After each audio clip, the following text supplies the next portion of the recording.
Ontem nós falamos sobre como o perdão afeta a relação do casal e como, infelizmente, as pessoas não sabem perdoar, mas é uma coisa que a gente pode aprender com o tempo. E nessa manhã, eu quero passar a vocês um assunto bíblico que talvez seja para você e para mim a maneira que norteia a nossa maneira de agir. E às vezes nós não nos damos conta disso. Só que eu quero apresentar esse tema com vocês. Eu tenho duas maneiras de apresentá-lo. Eu posso apresentar como um monólogo, e eu vou falar o tempo todo e você vai apenas ouvir. Eu não gosto muito desse jeito, mas eu sei fazer. E a segunda maneira de apresentar esse tema é através de um diálogo, onde nós vamos conversar sobre esse assunto.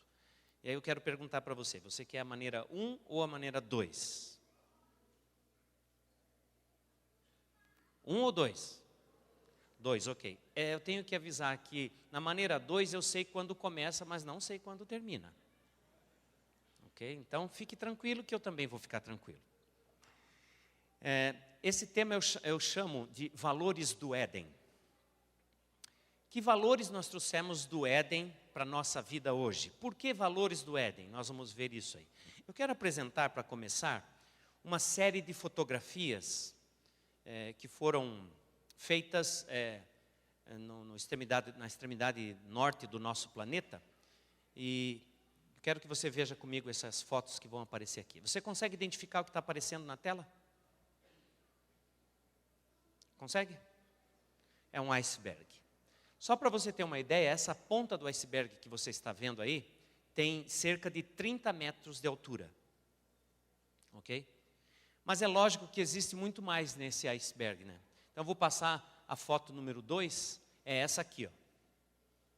Você já consegue ver um pouquinho do que está abaixo da superfície da água. E essa aqui é a foto número 3.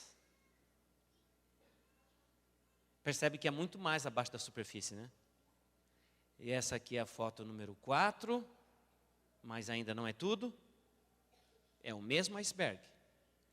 E essa aqui é a foto número 5, essa é a foto em tamanho original. Estima-se que pelo menos 90% do iceberg esteja abaixo da superfície da água. E nós também somos assim. O que nós mostramos, o que aparece da nossa vida, não é tudo. É apenas 10% do que a gente mostra ser. O que eu vejo de você é apenas 10% do que você de fato é. O que está acima da superfície, que é a parte que você está vendo selecionada aí, que diz respeito exatamente ao nosso comportamento. O que você pode ver de mim é apenas isso. É como eu me comporto. Mas existe mais coisa abaixo da linha da água, que são os nossos, nessa parte que você está vendo selecionada, que são os nossos valores. O que é um valor? Você consegue lembrar um valor agora? Um valor de vida. Um valor. Honestidade. Muito bem. Esse é um valor interessante. Veja, por causa desse valor honestidade, quando você vai ao supermercado e você faz a sua compra, é uma compra pequena, e você paga com uma nota de R$20. Mas por alguma razão, o caixa, aquela moça que está trabalhando ali, ela está muito atarefada, com muita coisa na cabeça, e ela pega aquela nota, já coloca ali na gaveta e vai fazer o troco, e ela pensa que você deu uma nota de 50, e ela faz um troco de R$50, e ela te entrega. E você pega aquele troco de R$50 e olha para aquele dinheiro e diz assim, Deus me abençoou. Certo? Não é assim. Por causa desse valor, honestidade, você fala para a moça, olha, tem alguma coisa errada aqui. Acho que você se confundiu e você me deu um troco para 50, mas na verdade eu te dei uma nota de 20 e você devolve. Esse valor que está modelando o seu comportamento. Os nossos valores modelam a nossa maneira de nos comportarmos. Mas de onde vêm os nossos valores?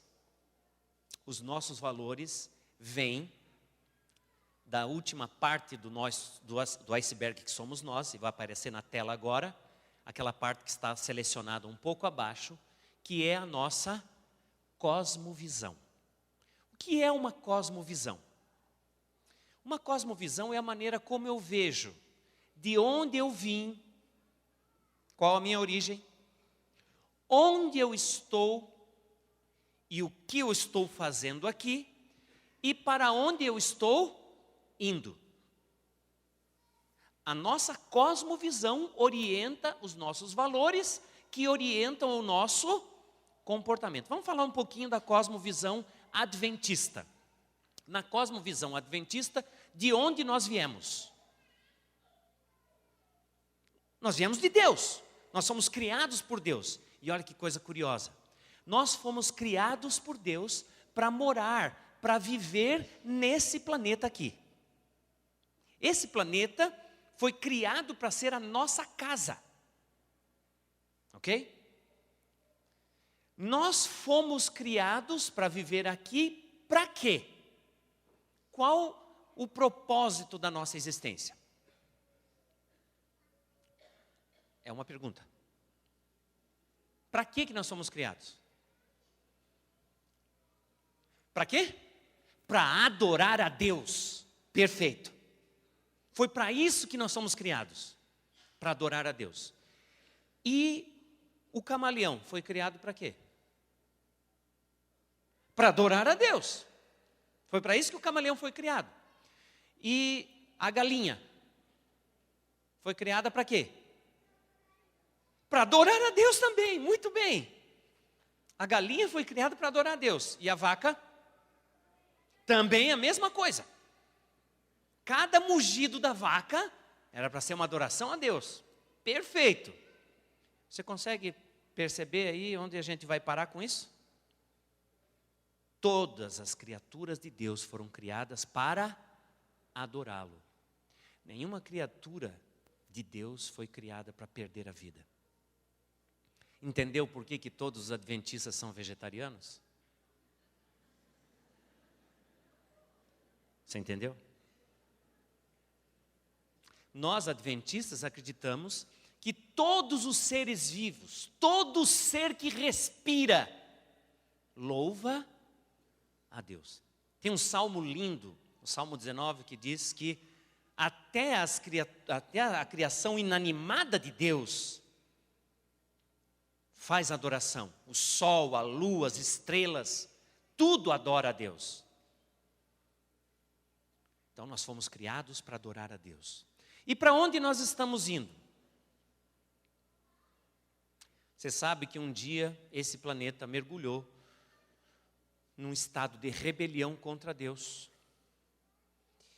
Mas Deus não mudou seu plano. Ele ainda fez desse lugar, na cabeça dele ainda funciona assim: esse lugar é a nossa casa. E ele vai restaurar esse planeta. E para onde nós estamos indo agora?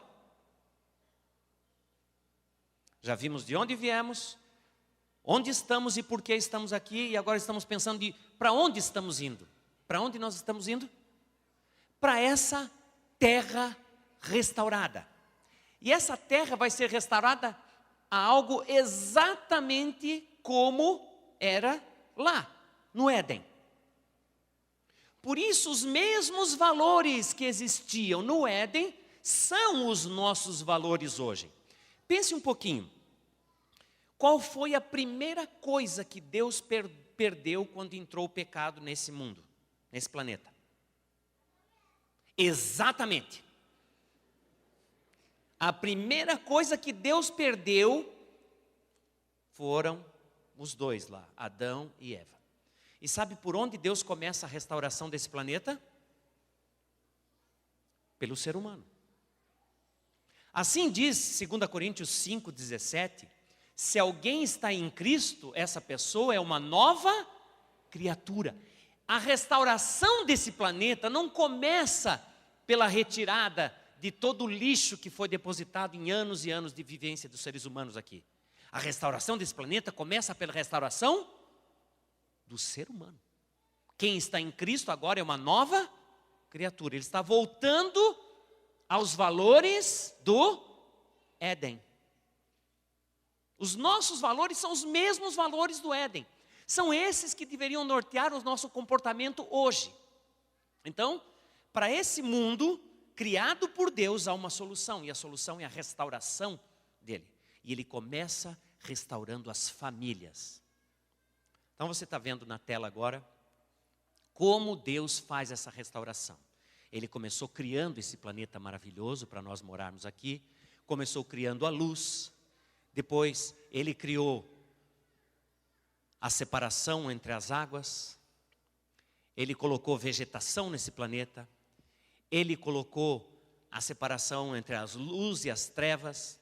Depois ele colocou os animais. E então, num dia especial, você tem isso em Gênesis capítulo 1, versículo 27, e depois no capítulo 2, Deus criou o ser humano com as suas próprias mãos. Essa é uma coisa que me emociona pensar que eu saí de um projeto que veio através das mãos do próprio Deus. E depois, ele colocou esse casal num jardim maravilhoso, e ele mesmo vinha relacionar-se com eles. Ele deu aquela ordem: você pode comer de todas as árvores do jardim, mas da árvore do conhecimento, do bem e do mal, dessa árvore você não pode comer, porque no dia em que você comer dessa árvore, certamente você vai morrer. E foi isso que aconteceu. Aquela garota, eu não sei que dia foi, sei se foi uma terça-feira ou uma segunda, ela saiu para passear sozinha. Ela não deveria ter ido sozinha. Eu não posso dizer que a culpa é dela ou dele. Talvez a culpa seja dividida. Mas a responsabilidade de cuidar dela, com certeza, era dele. E essa moça saiu, foi caminhando e passeando e chegou de frente daquela árvore. Você sabe qual era a única coisa que Deus exigia daquele casal lá no jardim? A única coisa. Que coisa era? Obediência, era só isso. Obediência à ordem de... Qual era a ordem? Qual era a ordem, povo? Não, vocês estão falando metade da ordem. A ordem inteira não é essa. Vocês estão falando não comer da árvore, mas a ordem inteira não é essa. A ordem era: de todas as árvores vocês podem comer livremente, mas da árvore que está no meio do jardim, dessa, não. Essa é a ordem inteira. Era só isso que Deus queria deles, obediência. E hoje, o que Deus quer de nós? A mesma coisa. Não mudou nada. Os valores continuam os mesmos. Deus não mudou o plano dele. Haviam duas palavras lá no jardim. Uma palavra dizia: de todas as árvores vocês podem comer livremente, mas da árvore que está no meio do jardim vocês não podem comer. E havia uma outra palavra. A outra palavra dizia assim: claro que vocês podem comer. Aliás, se vocês comerem, vocês não vão morrer. De verdade, vocês vão ser como Deus. Você sabe como é que você faz para enganar uma mulher bonita? Meninos, vocês sabem como é que faz para enganar uma mulher bonita? É muito simples. Basta você dizer para ela que você sabe um jeito dela ficar mais bonita. No caso de Eva, não tinha como ela ficar mais bonita. Não tem como embelezar mais a perfeição que era Eva. Mas ele prometeu uma outra coisa: você não vai ser mais bonita, você vai ser Deus. E sabe o que aconteceu? ela desejou aquilo e comeu. E não só comeu, ela comeu do fruto daquela árvore, pegou o fruto e levou e ofereceu para o coitadinho do marido.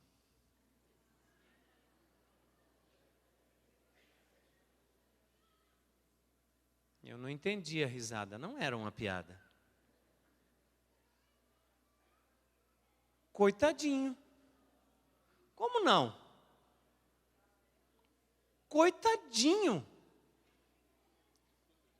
Olha só, que fruta era? Você sabe, quando eu chego nesse ponto, é quase inevitável as pessoas perguntam, que fruta era essa? Não dá para saber qual era a fruta, apesar de que algumas pessoas acham que dá para saber.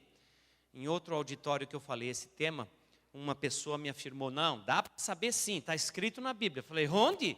No capítulo 3 do livro de Gênesis. Eu abri mais do que depressa, porque eu queria saber qual era essa fruta. Então, você tem o capítulo 3 do livro de Gênesis aí? E eu reli o capítulo 3 de Gênesis e não achei a tal fruta de que a pessoa me falou. Ela falou, está aí, pastor. Falei, qual? Veja o versículo 6. Eu li e reli o versículo 6, não tem o nome da fruta. Falei, pastor, está aí. Falei, qual é a fruta então? Me fala logo. Ele disse, pastor, é o coco. Falei, como o coco? Está escrito aí, a mulher tomou e comeu. Qual é a única fruta que você toma e come? Falei, não, irmão, não. Tomar aí não é no sentido de beber, tomar é no sentido de pegar a fruta. Eu não preciso dizer que essa pessoa era da Bahia, né? Não dá para saber qual é a fruta, ok? Mas ela pegou e comeu e levou para o coitadinho do marido. E eu vou explicar por que coitadinho. Olha só. É interessante, você tem o capítulo 2, capítulo 2 aí, veja o versículo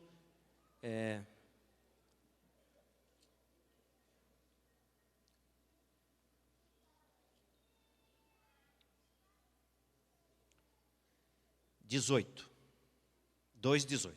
A versão que eu estou lendo é a versão revista e atualizada no Brasil, ok? Diz assim: disse mais o Senhor Deus, não é bom que o homem esteja só, far-lhe-ei uma auxiliadora que lhe seja idônea, ok? Essa palavra auxiliadora que aparece no português aí, auxiliadora, o texto hebraico, a palavra hebraica dessa palavra auxiliadora é a seguinte, é assim, ó. Ezer, ok? Ezer. E essa palavra ezer, traduzida para o português, é assim, ó, auxílio, socorro, ajuda, amparo, proteção. Mas essa palavra ezer, em todo o Antigo Testamento, é usada principalmente para falar de Deus, ajudando, protegendo, socorrendo, cuidando. Ou seja, essa palavra ezer é usada para falar de Deus cuidando da gente. Preste atenção. Deus disse que não era bom que o homem estivesse só e faria para ele uma ezer. Em outras palavras, a mulher é a maneira divina de Deus proteger o homem. Você já ouviu essa palavra ezer antes? Nunca? Então abra sua Bíblia aí em 1 Samuel 7:12. 1 Samuel 7:12.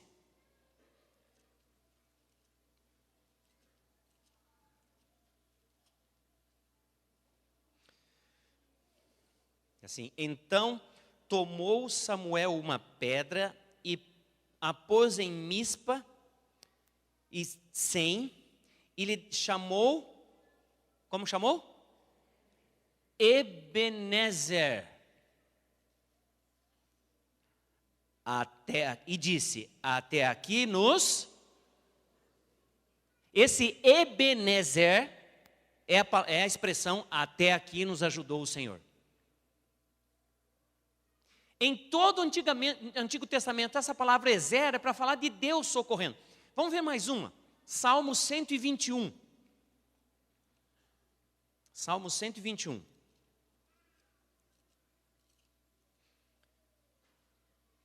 Vamos ler os versículos 1 e 2. Diz lá: eleva os meus olhos para os montes, de onde me virá o socorro?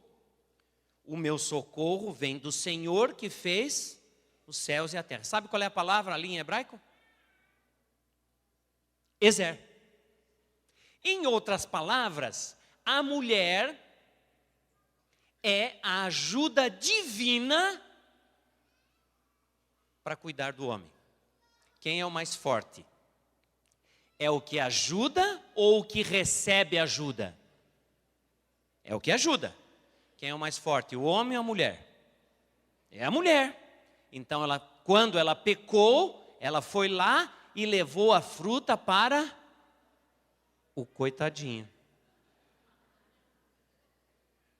Ok? Olhando no texto bíblico do capítulo 3 de Gênesis, você vê um diálogo entre a serpente e a mulher. Ele faz uma afirmação, ela responde, ele faz outra afirmação, ela responde. Mas quando ela vai levar a fruta para o marido, perceba, não tem diálogo nenhum. Ela chega lá com a fruta,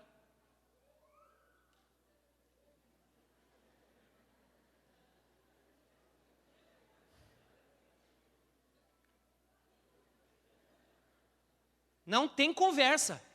Ele olha para ela, olha para a fruta,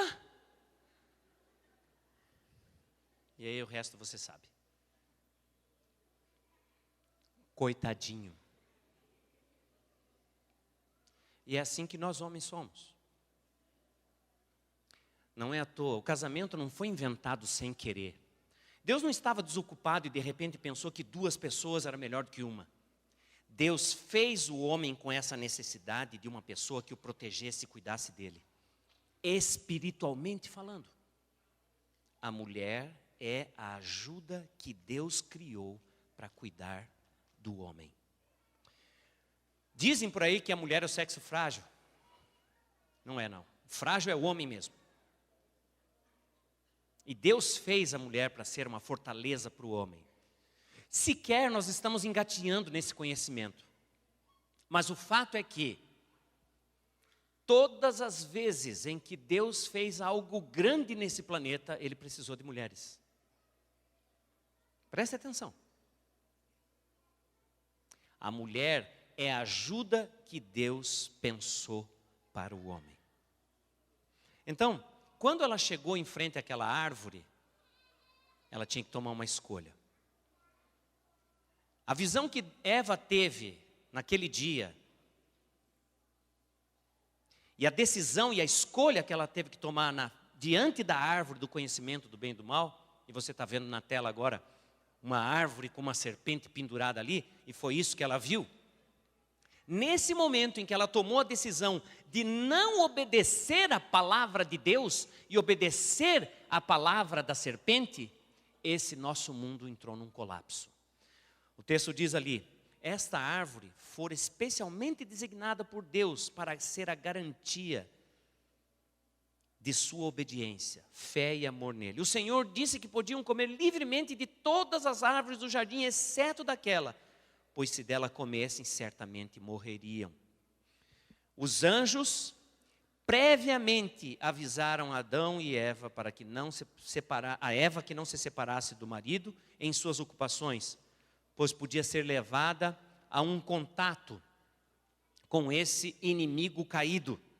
Separando-se um do outro, estariam em maior perigo do que se ficassem juntos.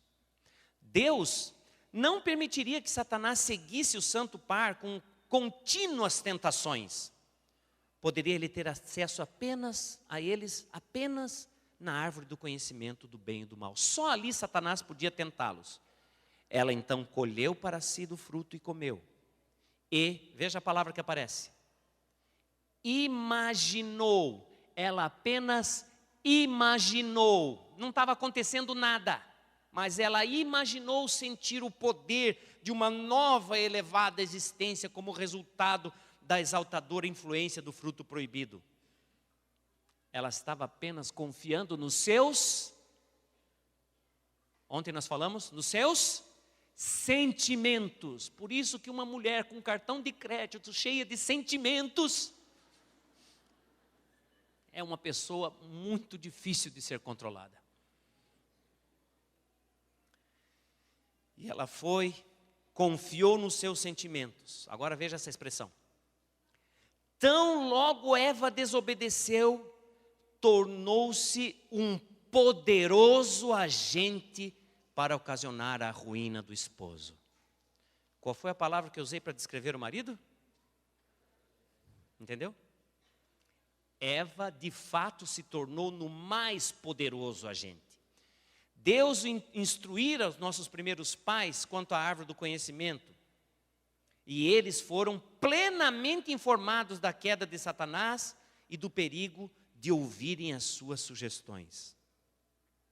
Ele não os privou da faculdade de comerem do fruto proibido. Deus não privou. Deixou-os como agentes morais livres, que como esses agentes crescem em sua palavra, obedecessem os seus mandamentos e vivessem, ou crescem no tentador, desobedecessem e morressem. E eles fizeram a escolha deles. E sabe, dali em diante os nossos valores foram totalmente torcidos. Dali em diante a nossa cosmovisão começou a mudar. Você tem isso refletido e expresso em vários textos do Antigo Testamento e do Novo Testamento. Quer ver uma mudança que aconteceu? Certo dia, os fariseus, os doutores da lei cercaram Jesus e perguntaram assim: é lícito ao homem repudiar a sua esposa por qualquer motivo? É lícito? O que vocês responderiam? Não, não é lícito. Então, Jesus, em vez de dar uma resposta assim, sem usar as Escrituras, ele preferiu usar as Escrituras. E sabem o que Jesus fez? Ele foi lá no Éden, buscou os valores lá do Éden para dar essa resposta. Como Jesus respondeu, isso está no livro de Mateus capítulo 19. Jesus disse assim: vocês não têm lido? Que o Criador desde o princípio criou homem e mulher, por isso o homem deixa seu pai e sua mãe, se une à sua mulher e os dois passam a ser uma só carne. Uma só carne. Veja, nos seus dias, Jesus sustentou a cosmovisão de que nós viemos do Éden, existimos para adorar a Deus e estamos voltando para o Éden. Jesus estava ali realinhando os valores. Aí eles perguntaram assim: mas então por que Moisés nos deixou dar a carta de divórcio? E Jesus respondeu: o problema não está com o casamento, o problema não está com Moisés, o problema está em vocês. O coração de vocês é duro demais. Mas a visão de Deus é um casamento para toda a vida. Continua assim? Sim ou não? Continua assim. Um casamento para toda a vida.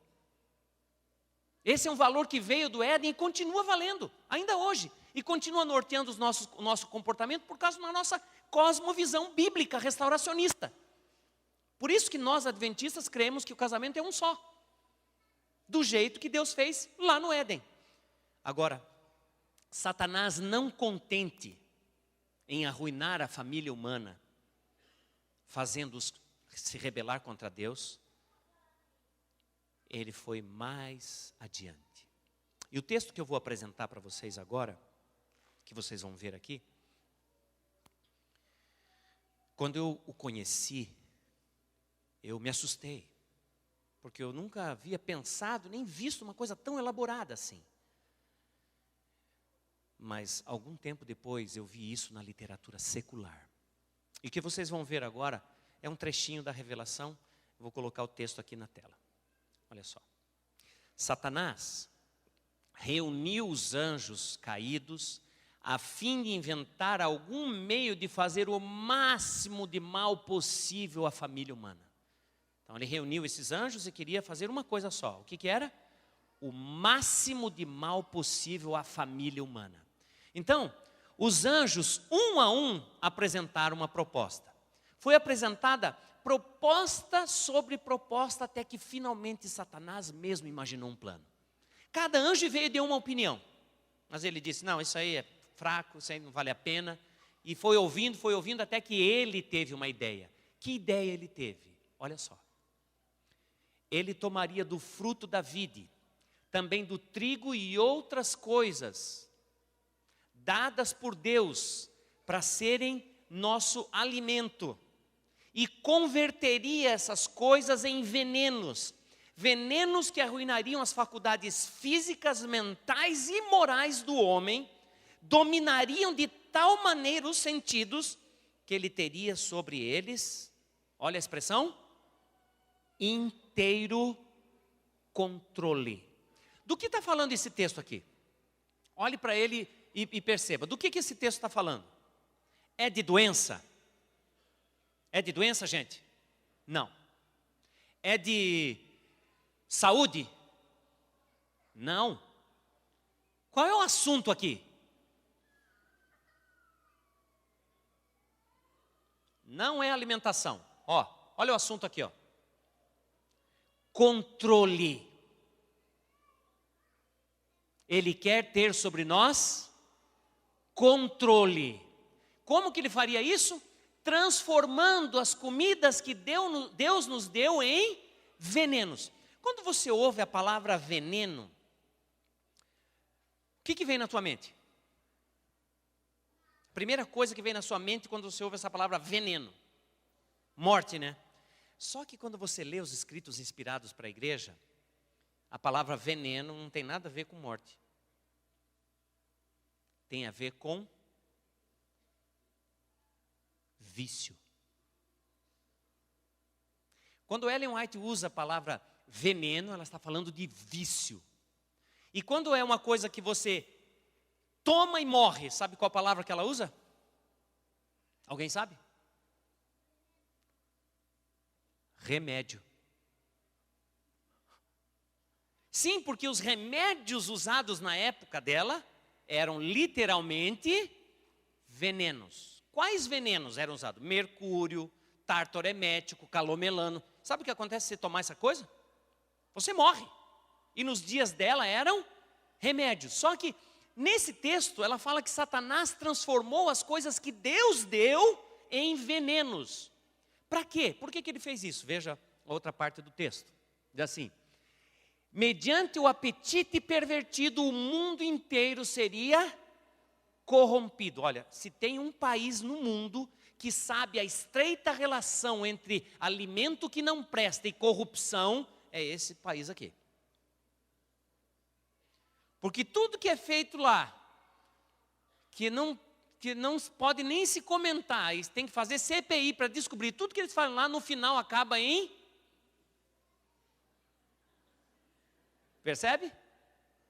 Outro dia eu viajei para Brasília, um menino que foi me pegar no aeroporto, ele estava me conduzindo, mostrando a cidade e tal, e aí ele disse para mim: pastor, olha para o lado direito, você vai ver o maior forno de pizza do mundo. Era o prédio do Congresso. Perverter o apetite, corromper o apetite, para que nós também fôssemos corrompidos. Como é que ele fez esse negócio de corromper? E aí que eu descobri que uma pesquisa foi feita para saber onde em nosso cérebro, em que lugar do nosso cérebro, as nossas percepções se transformam em gosto ou apetite. A indústria alimentícia descobriu isso. E ela trabalha exatamente assim. Não sei se você já viu esse livro, Prato Sujo. Ele foi escrito por uma jornalista, ela não é nutricionista, mas ela conta nesse livro como a indústria estudou o suficiente para descobrir o que fazer para você escolher o produto que eles querem que você escolha. E foi uma fórmula bem simples. Na página 42, você tem essa frase aí, ó. Farinha refinada, sal, açúcar e gordura são as drogas mais viciantes do mundo da gastronomia.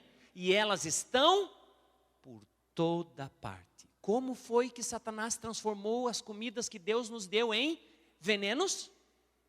Misturando nelas coisas que as transformariam em substâncias viciantes. Como farinha refinada, sal, açúcar e gordura. Em alguns alimentos elas aparecem isoladas. Em outros alimentos aparecem as 4. Então você tem uma fruta, que é uma delícia. Se eu quero transformar ela em veneno, como é que eu faço? Misturo açúcar. Mas se eu quiser que ela fique mais ainda viciante, eu ponho um pouco de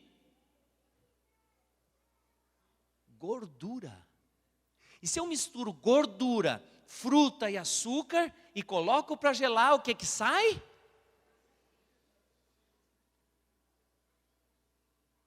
Você já ouviu alguém dizer assim, eu não consigo me controlar? Percebe?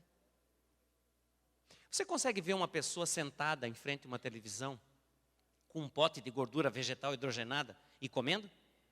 Não, é horrível. Mas se nessa gordura vegetal hidrogenada tiver fruta e açúcar, fica perfeito.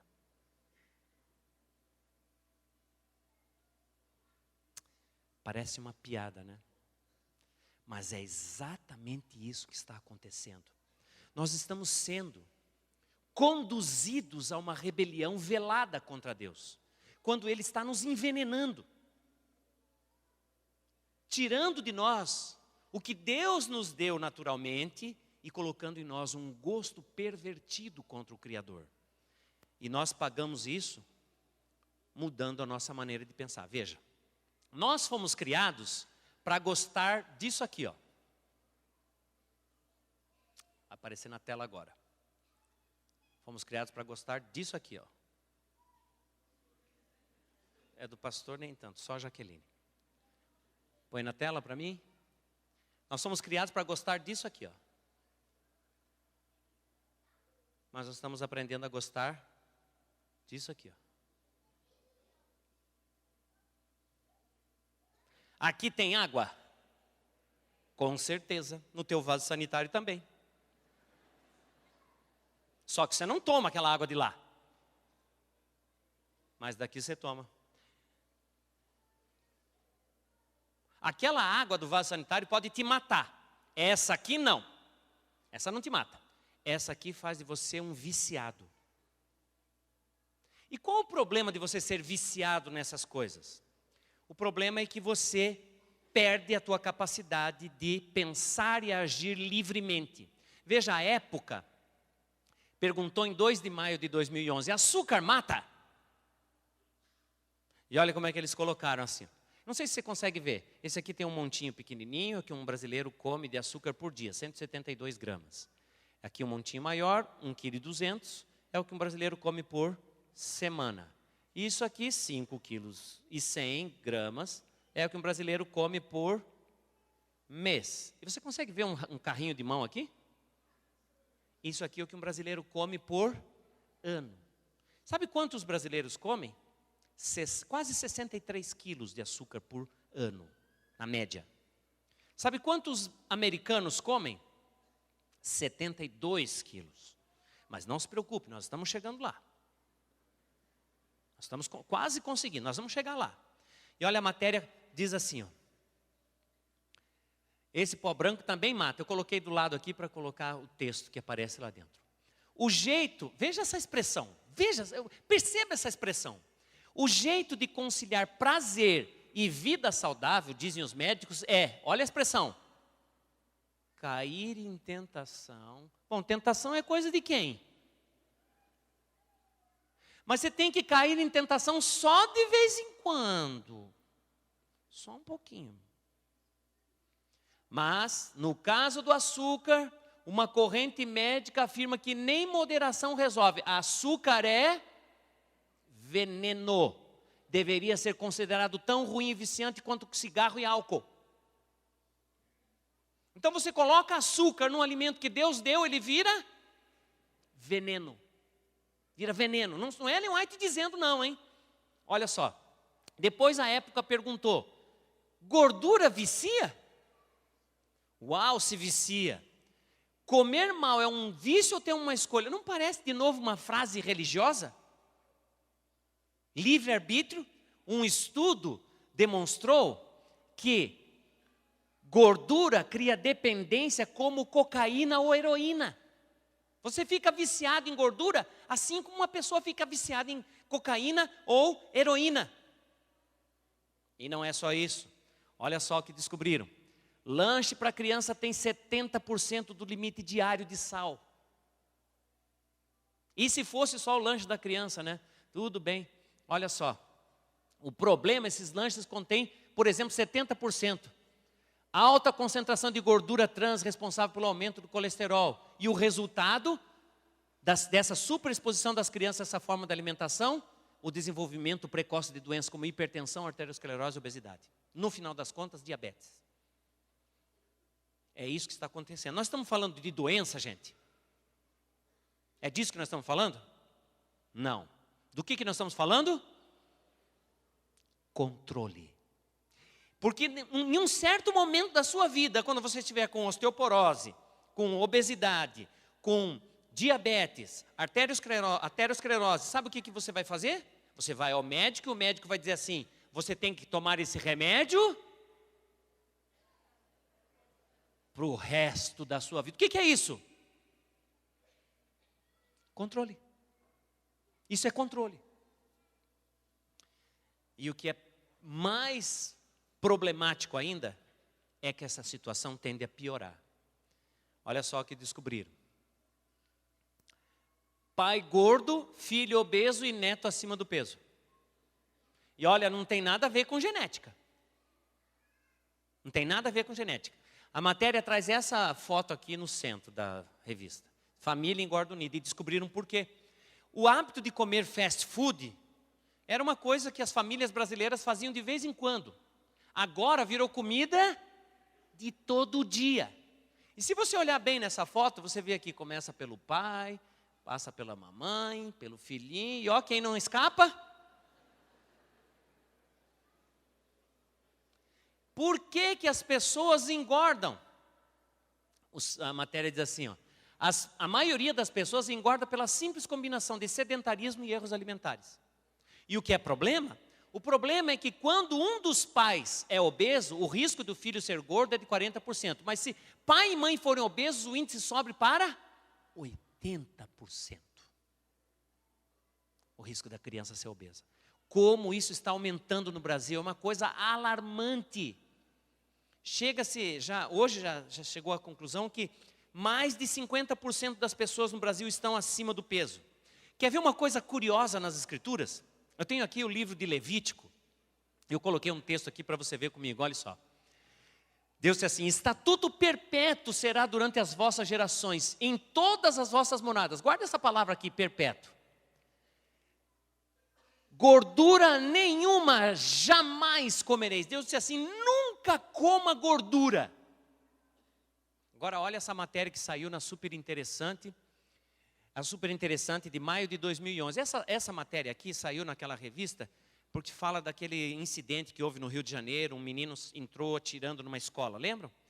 Só que na página 14 tem essa matéria aqui, ó. Obesidade causa danos ao cérebro. Que tipo de danos? Vamos ver. Subi a página para você ler comigo. Diz assim, todo mundo conhece os riscos trazidos pela obesidade. Diabetes, doença cardiovascular, menor expectativa de vida. Mas uma descoberta está surpreendendo a comunidade científica. Gordura também causa danos ao cérebro. Que tipo de danos ele causa? Olha só. Nos indivíduos obesos ou acima do peso, o cérebro apresentava duas alterações importantes. Tinha níveis mais altos de fibrinogênio, que é uma proteína que causa inflamação. Essa proteína causa inflamação nessa parte do cérebro aqui, que é o córtex órbito-frontal. Por causa dessa inflamação, o córtex órbito-frontal fica menor, tá? Que é exatamente a região cerebral que coordena a tomada de decisões. A própria matéria diz assim: tudo isso gera consequências permanentes. Tem uma outra palavra para permanentes. Sabe qual que é? Perpétua. E terríveis. Quais essas consequências? Quais essas consequências? Essa inflamação, ao afetar a integridade do córtex órbito-frontal, pode reduzir o controle da pessoa sobre seus hábitos alimentares. Ou seja, indivíduos acima do peso poderiam se tornar neurologicamente incapazes de comer menos. Eles ficariam escravos do próprio apetite. Do que nós estamos falando? Não é à toa quando uma pessoa não consegue obedecer a Deus. Não é à toa. Um caminho foi preparado para chegar até aqui. E a pessoa até quer obedecer a Deus, mas nunca vai conseguir. Por que não vai conseguir? Porque já está controlada, dominada. E o livro de Romanos traz esse interessante texto, eu gosto muito dele, diz assim: não vos conformeis com este século. Em outras palavras, ele está dizendo assim: não façam igual o resto das pessoas fazem. Do que ele está falando aqui? Naquele iceberg, pense. Que parte do iceberg ele está falando aqui? Comportamento. Mas transformai-vos pela renovação da vossa mente. Do que ele está falando aqui? Valores. Para que experimenteis qual seja a boa, agradável e perfeita vontade de Deus. Do que está falando agora? Cosmovisão. Paulo está dizendo: mude a tua maneira de pensar. Sabe, às vezes eu sou chamado para fazer palestra de saúde e falar especificamente de um produto. As pessoas me dizem: pastor, fala do refrigerante. Eu vou lá e falo do refrigerante. Eu não gosto muito, mas vai lá. Eu falo do refrigerante e a pessoa diz assim: pastor, você está coberto de razão. Nunca mais vou tomar refrigerante. Agora só vou tomar suco de fruta natural. O que é que mudou? Não diga nada porque mudou. O que é que mudou? Não, suco de fruta natural. O que mudou? O produto. Mudou só o produto, mas a maneira de pensar continua a mesma. Fruta foi um negócio inventado para ser comido e não bebido. Percebe o que é uma cosmovisão? Porque eu sei por que a fruta foi comida, foi inventada, eu vou comer a fruta do jeito que ela foi inventada. E Satanás deturpou, virou, mexeu nisso, e hoje a gente aprendeu a desobedecer a Deus em coisas pequenas. Por que não vamos desobedecer em coisas grandes? E olha só, vai dizer assim, livro de Hebreus: esta é a aliança que firmarei com a casa de Israel depois daqueles dias, diz o Senhor. Na sua mente imprimirei as minhas leis. Também sobre o seu coração as escreverei. Eu serei o seu Deus, ele será o meu povo. Por que é tão importante nós termos o controle da nossa mente? Porque é ali que Deus vai colocar a sua vontade. Não me admira uma pessoa não conseguir fazer a vontade de Deus. Para conseguir fazer a vontade de Deus, você tem que ter coragem de sacrificar aquilo que está tomando o controle da sua vida. E a hora que isso acontece, você ganha um negócio chamado liberdade. Liberdade para escolher a vontade de Deus. Pelo contrário, Satanás exulta ao ver a família humana mergulhando mais e mais profundamente em sofrimentos e na miséria. Porque ele sabe que pessoas que têm hábitos errôneos e corpo doente, não é que não querem, mas eles não podem servir a Deus tão resoluta, perseverante e puramente como se fossem sãos. Porque um corpo doente afeta o cérebro. afeta a vontade e a capacidade da pessoa de servir a Deus. Pense um pouquinho na sua família. Sabe o que exclusivamente você vai poder oferecer a Deus quando Jesus voltar? A sua família. Muitos pais me perguntam assim: pastor, eu não sei o que aconteceu com meu filho, de repente ele parou de gostar de vegetais. Eu fiz uma pesquisa há um tempo para saber quando isso acontece. E descobri. Acontece no exato momento em que a criança experimenta açúcar. A criança experimenta açúcar branco, deixa de gostar de vegetais. É automático. Experimentou açúcar branco, a criança começa a não gostar mais de verduras, vegetais e frutas. E tem mãe aí que coloca açúcar no leitinho da criança desde a mamadeira. Em outras palavras, ela está dizendo assim: meu filho, o teu destino é ser um escravo. E a mamãe vai cuidar para que isso seja possível. Sabe o que vem na minha mente agora? Coitadinho. Coitadinho.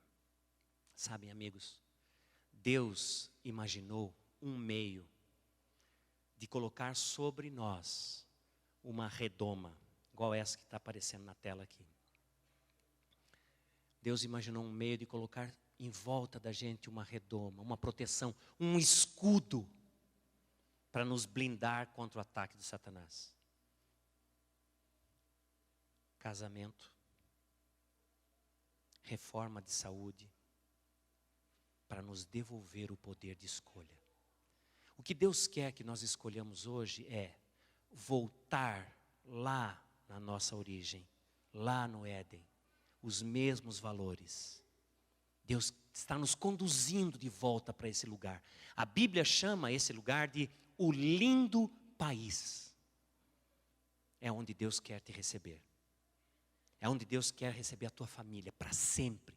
Para você morar para sempre num lugar onde nunca mais você vai ser escravo dos teus gostos, dos teus apetites. E você vai voltar ao propósito original da tua criação. Adorador do nosso Criador. Não quer você voltar para esse lugar hoje? Colocar o pé nessa estrada de volta para casa?